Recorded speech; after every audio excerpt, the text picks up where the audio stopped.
let's do one more example. So again, this is another example of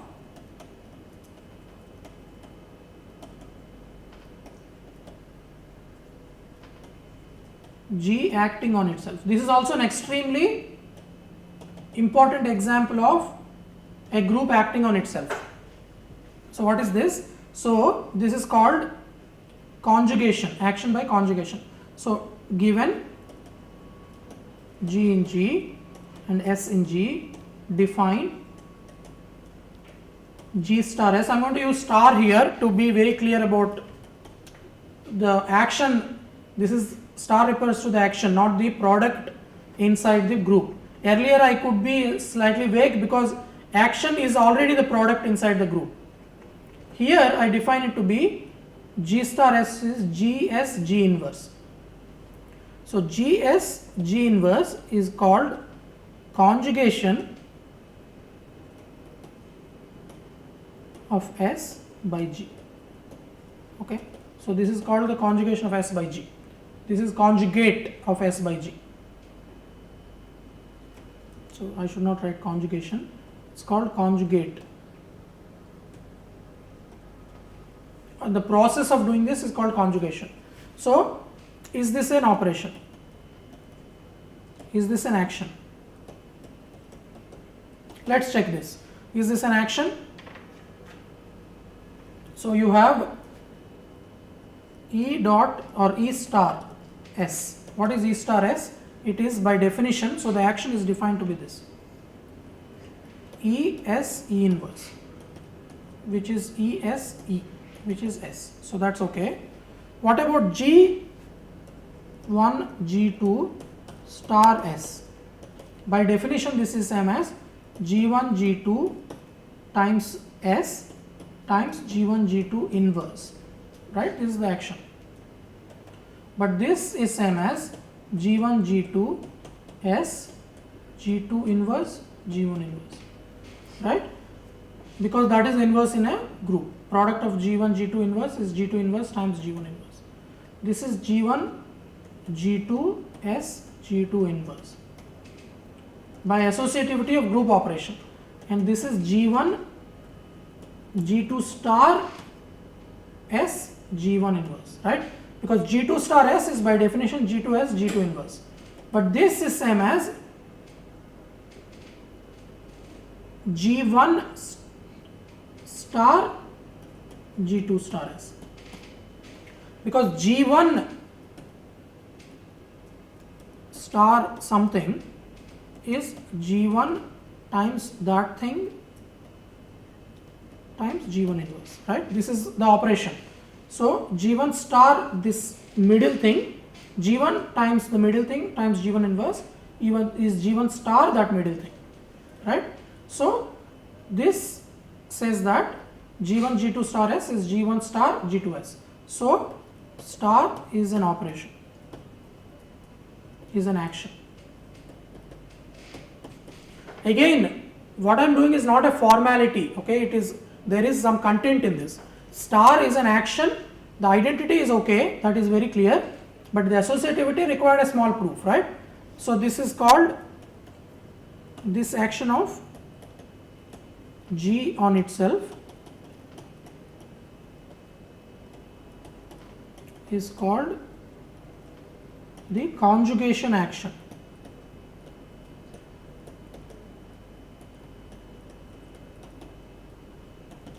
Okay, so the two actions that we have studied by G on itself are the left multiplication and conjugation, and both are extremely important. Okay, both are important because of the results that we can prove using these actions later. Okay, so this is the, for now let me stop with examples here. There are some other examples that I will come back to later, but now let us see some properties of group action. So now let us continue with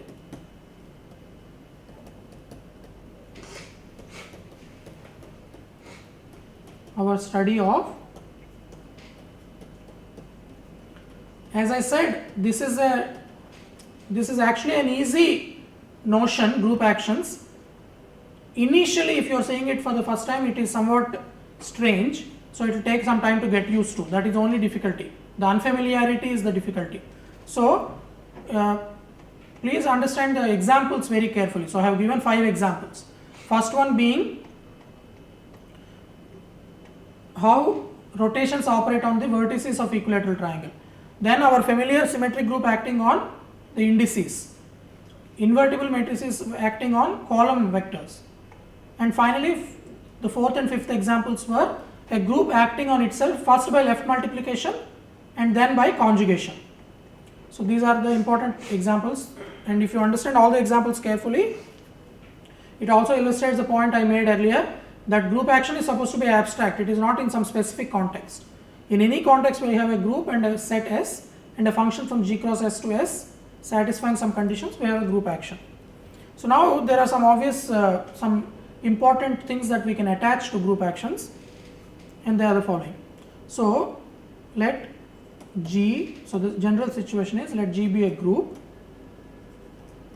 acting on a set S. So G is an abstract arbitrary group, S is an abstract arbitrary set. Let small s be in capital S. The orbit of S, of small s, denoted by OS, orbit, O for orbit, S is, OS is all, so you take GS. Okay, so see the word orbit, you know the word orbit, it's how an object moves around, right? It's the orbit of the earth around the sun, for example. It's how earth moves around the sun, you connect all the points where it travels and you get the orbit. The same idea works here. You take a small s, orbit is always defined to be, orbit is always defined for a element of the set S, and see where it travels under the action of G. So you take one group element and see what is GS. So I am going to use GS to denote the action. So here we have G cross S to S. I will take a small g small s and I will denote its image by GS. I will not use star or dot just for simplicity. So I take small s, see wherever it travels under the action of capital G. So small g, take one element small g, take another element G prime, take G double prime. You do this for every element of small g and see where it travels, and you see, call that orbit of S. Orbit of S is of course a subset of capital S. So orbit of S should be thought of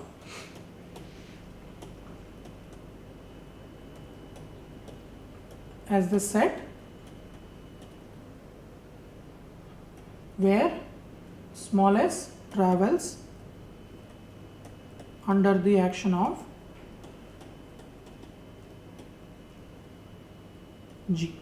So you see where small s travels under the action of G. Okay, now I should quickly check in all the examples orbits. For example, okay, so under the first example, G was the group of rotations and S was the vertices. What is the orbit of S, of let's say of A?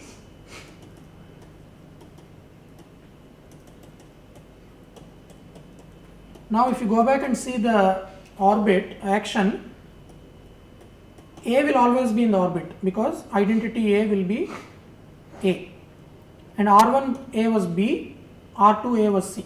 So orbit of A in this case happens to be S, right? Similarly, this is also orbit of B and orbit of C. In the second one, G was the symmetric group and S was the indices 1 through n. What is the orbit of 1? 1 is there, certainly, because identity 1 is 1. 2 is there because 1 2 sends 1 to 2. 3 is also there because 1 2 applied to 1 is 2, 1 3 applied to 1 is 3, 1 I in general is applied to 1 is I, right. So in this case also orbit of 1 is all of S, and as you can see this is orbit of 2, orbit of 3, orbit of n. So they are all S.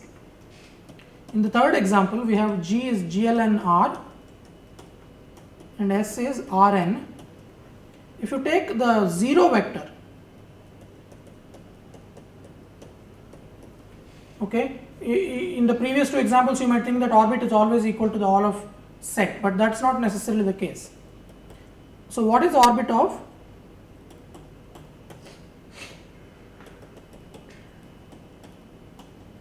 If you take any matrix A and multiply by 0, you get 0, right? So orbit of 0 is just the element 0, nothing else is there. And now on the other hand, if you take a vector, this is an exercise that you can do using properties of matrix multiplication. If V is in Rn and V is different from 0, then the orbit of V is all of Rn minus 0. So this is to say that, in other words,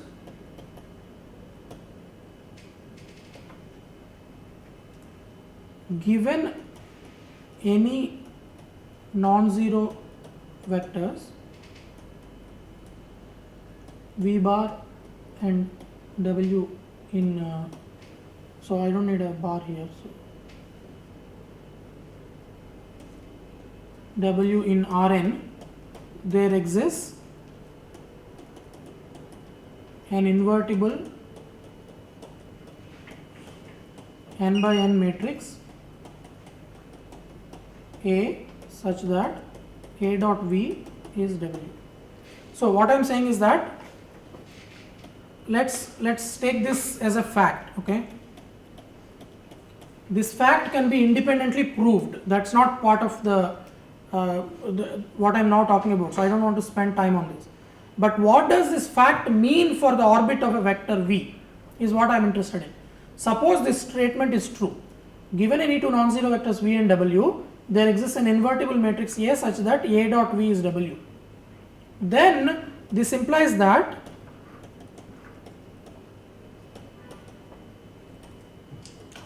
orbit of V, remember in order to get this W has to be non-zero also, is all non-zero vectors in Rn. In other words, it is Rn minus the element 0, okay, because if you recall what is the orbit of V, by definition it is A dot V, as A varies inside the group, in which case, in this case GLN.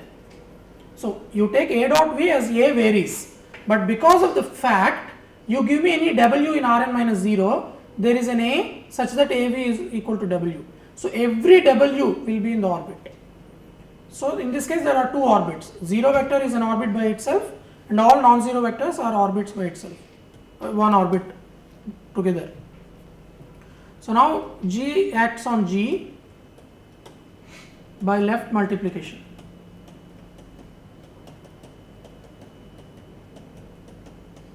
Right? In this case what happens? So take an element S in G. What is the orbit of S?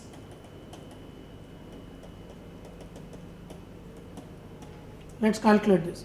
Orbit of S is GS, as because GS is just, in this case action is by left multiplication. So when I write GS, I mean actually the multiplication in the group. It is GS as G varies over capital G. We claim that orbit of S, so again it's small s, okay, is all of G. Why? So the proof of this. So a priori it is a subset of G, right? It's a subset of S. which is of course G. Orbit is a subset of capital S. In our example, it is capital G. Why is orbit of S equal to G? So take any T in G. Okay, let T be any element of G.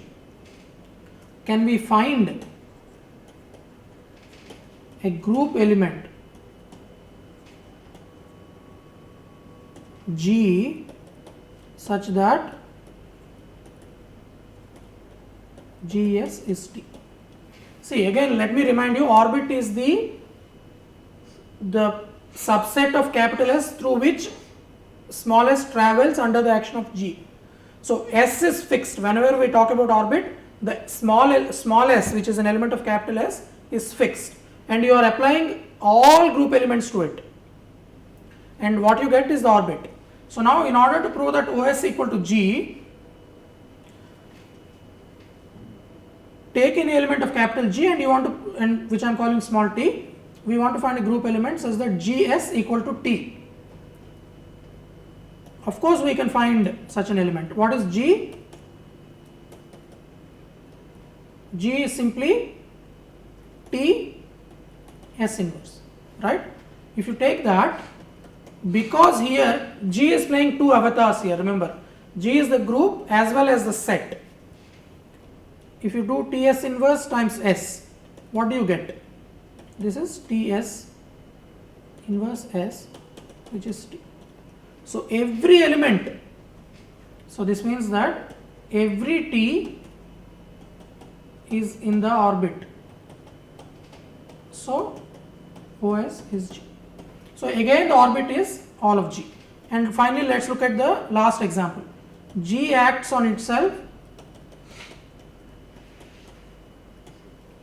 by conjugation. And this is more interesting. Okay, here the action, remember, is G star S. I am going to now use star because here it's not multiplication of the group. GS G inverse, right? So recall. Now let's look at the orbit. For example, orbit of E, OE is, I take arbitrary elements of G and apply star to E. This is by definition of the action GE G inverse, as G is in G. But GE G inverse is E for all G. So GE G inverse is E for all G in G. So this is just E. So orbit of E is E. Now let's go back to the previous example. I said orbit of every element is equal to G, and in fact I should probably spend a minute more on this just to illustrate this. What is orbit of E in this example? It is GE as G where is in G. This is just G in, okay. So I have proved that orbit of every element is G. So this checks out here, right? Orbit of E is G. In particular, orbit of E is G. But whereas conjugation behaves very differently. Orbit of E is E. So orbit of E is just E. Okay. Now suppose for a moment that G is abelian. Then what is the orbit of, let's take an arbitrary element S in G. Then OS is by definition G star S, G in capital G. This is by definition GS G inverse, G in G. I have now assumed that G is abelian. If G is abelian, this is same as S G G inverse, G in G. But then SG G inverse is S, right? This is true for all G in G. So this is just S. So orbit of S. So if the group G is abelian, or orbit of an element is just that element. So these are the 5 examples. In the 5th example, we get something interesting if the group is abelian. So now coming back to orbits,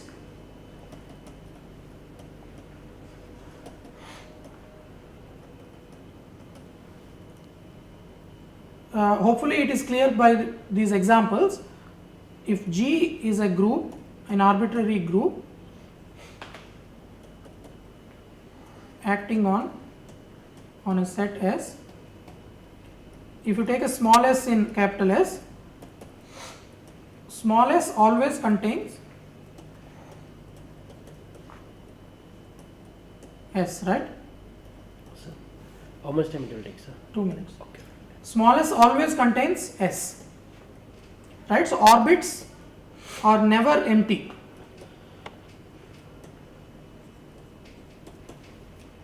And they always contain the elements. Why is this?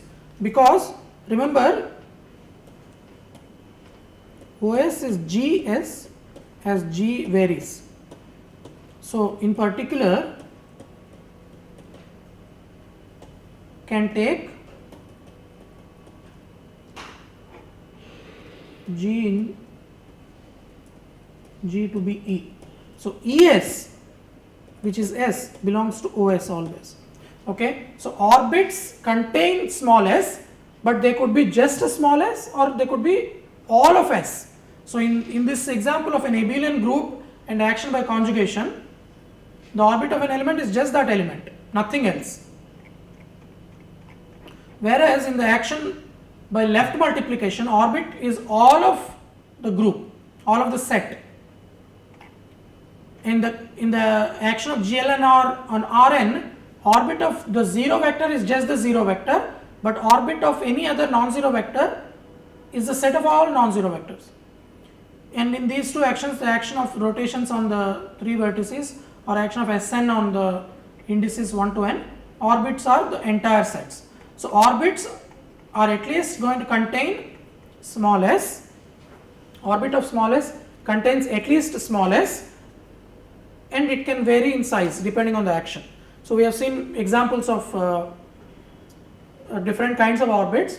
So in the next videos, we'll study further about orbits and other important properties of actions, and using these properties we'll prove our main theorems in the rest of the course. Thank you.